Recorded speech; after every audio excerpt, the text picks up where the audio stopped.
First of all, let me make this very clear. Me saying this is not going to have much of an impact. I think people who still don't get the dangers of Donald Trump and his administration will dismiss it, hand wave it away.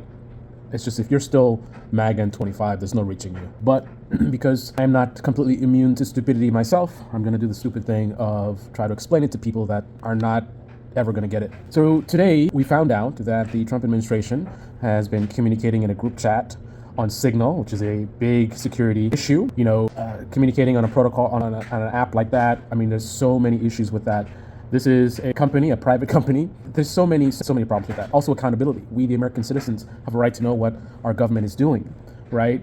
And when you do stuff on Signal, there's no record of it, right? So let's say that the Trump administration is doing something, really bad and taking our tax dollars and doing some really unconstitutional, and who knows what they're doing, right? How do we hold the government accountable if we don't have a record of what they're even doing, which we won't have if they're communicating on these apps? And remember all the fuss about Clinton and using her private server. Now here they are in a group chat talking about their war plans, and they include a journalist. Who knows who this could have been? Imagine if they added someone who was a foreigner from another country, maybe the very country that they're bombing. Somebody from that country could have been included on the chat. This is what I'm talking about when I say, look at Elon Musk and the way that he is just, he's just violating all security protocols and policies. And I know a lot of people who don't have any government experience or military or law enforcement. To you, it just seems like a bunch of red tape. And to some degree, sometimes, it is problematic how many steps you have to go through. But this is the reason why we have protocols and procedures like this, to avoid sending out your war plans to a journalist or maybe an enemy country or who knows who by accident. Right? If you're communicating on government channels, right, and you're following certain protocols, like, they'll probably have a rule like, the group, you have to use only approved group chats, right? So the group chat list would be approved of who's on it. So you could never accidentally include a journalist or somebody from a foreign country.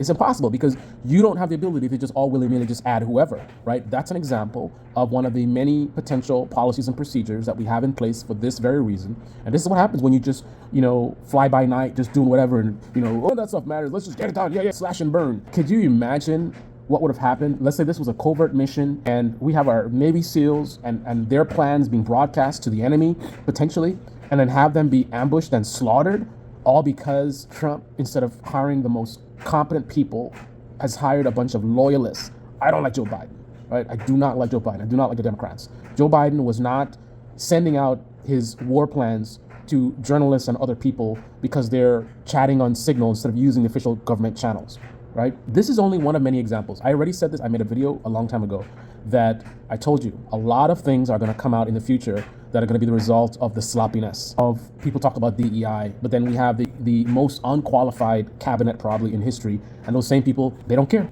It's all good. Their side is doing it, so it must be good, right?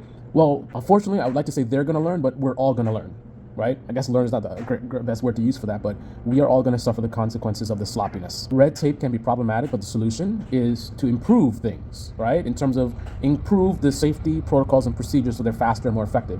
The solution is not to remove them and just completely, we're just going to do our own thing. We're going to go on Signal app and just hope that no one makes a mistake, as humans frequently do. And again, that's the reason why we have the protocols that we do, right? Look at a pilot. When a pilot, you could have 20 years of experience, you could be the best pilot in the world, but the procedure is you follow a checklist when you're taking off, right? They pull out this book and it has a bunch of things that they check off, temperatures, speed, whatever, because, the risk of failure is too great. We cannot just rely on your expertise and experience because you're a human. You can make mistakes. Someone clearly made a mistake by adding this journalist on there.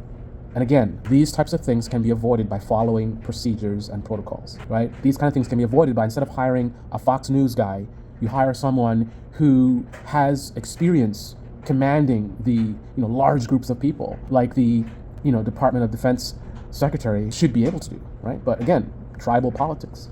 Our side is doing it, so it's fine. If Biden had done a fraction of this, oh my goodness, Biden's incompetent, he doesn't know what he's doing. But your side does it, puts our entire country at risk, puts our soldiers at risk, puts American lives at risk, and all of a sudden, nothing to say. And like I said, this whole video, irrelevant. The people who get it, they already got it.